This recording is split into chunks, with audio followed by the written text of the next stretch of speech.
BFM Business, Good Morning Business, l'interview. Et à 8h19, c'est Philippe Chalmin, l'homme du jour, l'auteur de cette Bible annuelle sur les matières premières et l'énergie, Cyclope. Bonjour Philippe Chalmin. Bonjour. On n'est pas déçu par le millésime 2022, puisque vous nous dites le monde d'hier, il faut oublier. Oublier la mondialisation heureuse, on entre dans une période de profond rééquilibrage des prix et des rapports de force entre les nations, parce qu'évidemment, les matières premières et l'énergie, ça décide une partie des rapports de force dans le monde. Tout à fait. C'est vrai que depuis maintenant, c'est le 36e rapport Cyclope que nous publions, et depuis une quinzaine d'années, nous donnons toujours à Cyclope un sous-titre littéraire. C'est une petite coquetterie. La première fois d'ailleurs, ça aurait pu être le titre de cette année. En 2007, on avait utilisé une phrase célèbre de Paul Valéry, ouais. « Le temps du monde fini commence ». Et là, mais au fond, je pense que ça va beaucoup plus loin. On a choisi le titre du dernier livre de Stefan Zweig, lorsqu'il écrit ça au Brésil, en se retournant, et il décrit ce qu'a été le monde qu'il avait connu, de cet empire austro-hongrois qu'il avait aimé, etc. Et donc, quelque part, pourquoi le monde d'hier? C'est que, il nous semble que la pandémie, la guerre, elles marquent non pas une petite crise, mais une rupture tout à fait profonde. Aussi profonde que celle des années 30 et 70, vous dites. Tout à fait. Et si je file la comparaison avec les années 70, elles avaient marqué une rupture. C'était la fin de cette époque merveilleuse des 30 glorieuses de l'après-guerre. Bien quelque part, la crise que nous vivons aujourd'hui, elle marque aussi la fin d'autres 30 glorieuses démarrées en 1990, avec la chute du communisme soviétique, avec l'ouverture de la Chine, nous avons rêvé à la mondialisation heureuse. Nous avons pensé, c'était le célèbre livre de Fukuyama, nous avions pensé que nous avions atteint la fin de l'histoire. Ouais. Eh bien, il n'en est rien. Il n'en est rien, et au contraire, au travers de cette pandémie, au travers de ces nouvelles tensions géopolitiques, ce que nous voyons, c'est un monde qui se fracture, c'est un monde qui doute du point de vue scientifique, c'est un monde qui remet en cause même les fondements de l'économie de marché. Ouais. Et au fond, c'est cela, la fin de cette mondialisation dont nous avions rêvé et dont nous pensions au fond qu'elle allait permettre de résoudre à peu près tous les problèmes de la planète. Parce que, et on va l'expliquer Philippe Chalmin, c'est évidemment dans ce rapport qui traite donc de l'énergie, du prix du pétrole et du gaz, des matières premières, du blé en passant par le maïs et le riz, et des métaux aussi, l'acier qui flambe, tous les métaux qui flambent, les métaux rares. Vous nous dites cette accumulation de chocs de prix est en train de changer les rapports du monde. D'abord parce qu'on parle de plus en plus de souveraineté, comment être plus indépendant, comment plus produire en local, comment trouver des ressources, le schiste américain par exemple, ou les métaux rares européens. Et vous dites que ça va changer les rapports entre les blocs. Tout à fait. Au fond, j'inverserais presque la chose. Ce qui est fascinant avec ce monde des matières premières et des commodités, c'est que lorsque il y a des prix qui flambent, lorsqu'il y a des tensions, c'est au fond la partie émergée de tout l'iceberg, de toutes les tensions géoéconomiques et géopolitiques de la planète. Dont la guerre en Ukraine n'est qu'un révélateur finalement. Effectivement.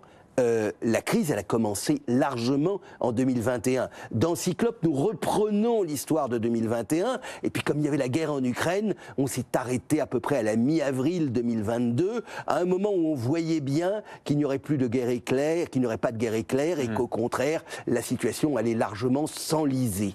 Mais au fond, ce qui est frappant, c'est de voir que nous vivons une sorte de conjonction de crises. Il y en a une. Et peut-être la première que nous vivons au quotidien, c'est la crise logistique, la flambée du prix du transport maritime, qui a totalement perturbé toute l'édification des chaînes de valeur. Je cite toujours, pour moi, ce produit de la mondialisation, qui est fait à partir de bien des matières premières, qui est le vélo. Vous êtes probablement venu en vélo ce matin. Il était trop tôt à 2h du matin. Voilà, donc, bien sûr. Mais le vélo, qui est un produit fait fait à partir d'un assemblage de pièces détachées venant du monde entier. Nous vivons aujourd'hui paradoxalement une pénurie de vélos en Europe, ou du moins on a du mal à trouver toutes les pièces détachées nécessaires. Donc une crise logistique, une crise énergétique, et qui intervient en un moment où nous ressentons enfin, et nous commencions à prendre des décisions nécessaires en matière de transition écologique au vu de la crise climatique. Une crise agricole, et enfin, vous l'avez dit, une crise pour toutes les matières premières industrielles. Mais au fond, toutes ces crises, elles sont le révélateur des tensions d'un monde qui, loin d'être apaisé comme nous le rêvions, est un monde qui se fracture, avec notamment une fracture majeure.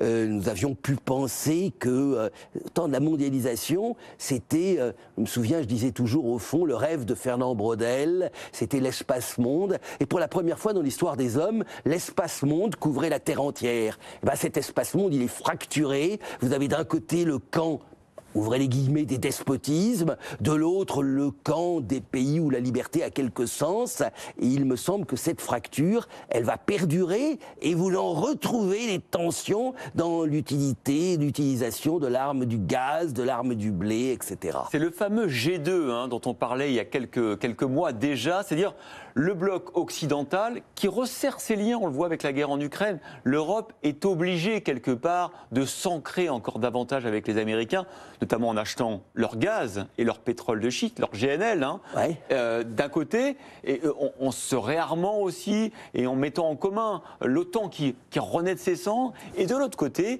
la Russie qui lorgne désormais du côté de la Chine et de l'Inde. Alors c'est au fond un retour aussi à une situation que nombre de nos auditeurs n'ont pas connue, mais quand j'étais étudiant, il y avait un Est et un Ouest, il y avait un Nord et un Sud, et nous avons cru que ceci était purement de l'histoire. Nous avons aujourd'hui, alors je dirais pas un Est et un Ouest, je dirais, et parce que entre Est et Ouest, il y avait des différences idéologiques. Aujourd'hui, ce ne sont plus des différences idéologiques. C'est avant tout des différences en termes, c'est pour ça que je parle du camp des despotismes d'un côté, de rapports de force, de systèmes politiques, etc. Et on voit bien la manière dont la Chine aujourd'hui est en train d'évoluer. Alors un point important dans le rapport, puisque nous traitons de toutes les matières premières possibles et imaginables, de l'acier ou l'adana au zirconium. Mais nous avons aussi toute une partie où nous revenons sur les grands ensembles géographiques. Et ce qui est intéressant, c'est que là aussi, dans nos rêves, on parlait des pays émergents. Souvenez-vous de cet acronyme, les BRICS.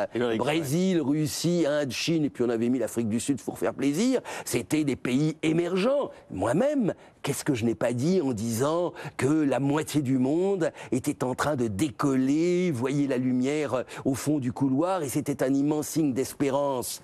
Regardez la situation du Brésil, regardez la Russie, regardez même la Chine aujourd'hui, qui est quasiment au bord de la récession. La croissance divisée par 2 déjà, au minimum. Voilà. On passe de 6 à 3. Et pour le reste du monde, une situation, et je crois qu'on peut de plus en plus employer le terme, de stagflation. C'est ce que dit la Banque mondiale dans son rapport hier.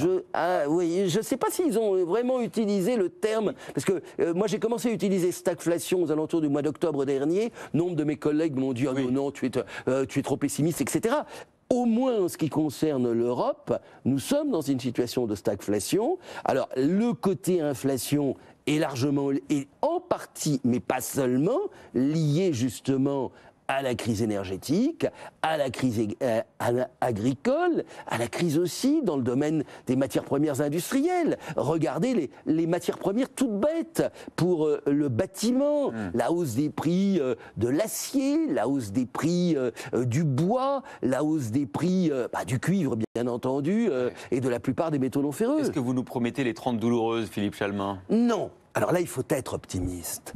Il faut se dire que cette crise intervient en un moment sensible, justement parce que nous étions en train enfin de prendre conscience de la nécessité qu'il y avait de faire évoluer nos sociétés. Chaque année, nous avons des rapports du GIEC. Malheureusement, nous sommes, alors ça c'est un des chapitres aussi que nous traitons, qui est le multilatéralisme. Nous savons très bien, pratiquement, malheureusement, le chapitre sur l'OMC, il est d'une maigreur totale. On ne parle plus de l'Organisation mondiale du commerce. Il y a un chapitre sur la COP26, mais c'est déjà pour préparer la COP27, ça n'ira pas très très loin. Les raisons d'espérer ? Les raisons d'espérer, ce sont les progrès scientifiques. Il ne faut pas rêver à demain avec les technologies d'aujourd'hui. Il y aura la transition aussi. Voilà, il y a des transitions. L'énergie renouvelable. Il y a aussi quand même... Vous avez un chapitre sur le solaire ou pas, sur l'hydrogène ? Mais bien sûr. Oui, alors, il y a tout un chapitre. Alors, il y a aussi tout un chapitre sur ce que nous appelons les métaux électriques et stratégiques. C'est-à-dire que dans cette transition, il y a d'autres dépendances que nous créons. Le cobalt, le lithium, le graphite. Donc, tout est un petit peu dans tout. Le lien, par exemple, qu'il peut y avoir entre énergie et agriculture, c'est au travers éventuellement des biocarburants. Voilà, Philippe Chalmin, si vous voulez tout savoir sur le cuivre, les petits métaux, la jute, le sucre, le vin, les oléoprotéagineux, 720 pages. Le marché de l'art et même celui du sport. Bon, en tout cas, on va vivre une époque formidable de révolution, de transformation. On en est sûr avec vous. Allez, Philippe Chalmin, auteur donc de Cyclope. Merci d'avoir été avec nous ce matin.